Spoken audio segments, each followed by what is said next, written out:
Le texte précise « Et lui est à la poupe, sur le coussin, il dort ». Marc 4, 38a.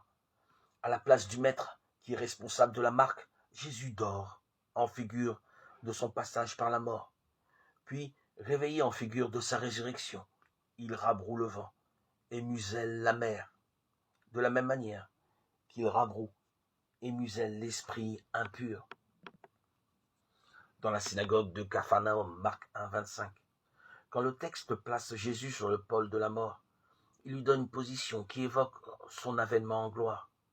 Et quand il le place sur le pôle de la résurrection, il fait voir la force souveraine avec laquelle il agit comme maître de la barque. C'est ainsi, accroché au chemin de Jésus, que le récit nous fait vivre le premier temps de l'invariant symbolique qui structure toujours les rituels initiatiques. Les novices sont arrachés à la sécurité d'un environnement familier lorsqu'ils sont coupés de la rassurante présence maternelle, retirés du giron de l'enfance. Toutes sortes de brimades, d'exercices violents, d'interdits alimentaires, de sacrifications leur sont imposés lorsqu'ils sont en rituel initiatique. Dans l'évangile de Marc, cette rupture est racontée sous forme symbolique d'un monstre effrayant.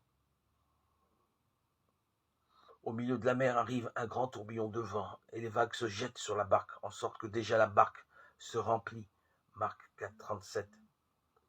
Tout en fixant notre regard sur celui qui conduit la traversée dans la force de son propre passage par la mort, le récit nous fait éprouver la peur vertigineuse, irraisonnée de celui qui croit se perdre en répondant à l'appel de Jésus. Maître, cela ne te fait rien que nous soyons perdus. Marc 4, 38.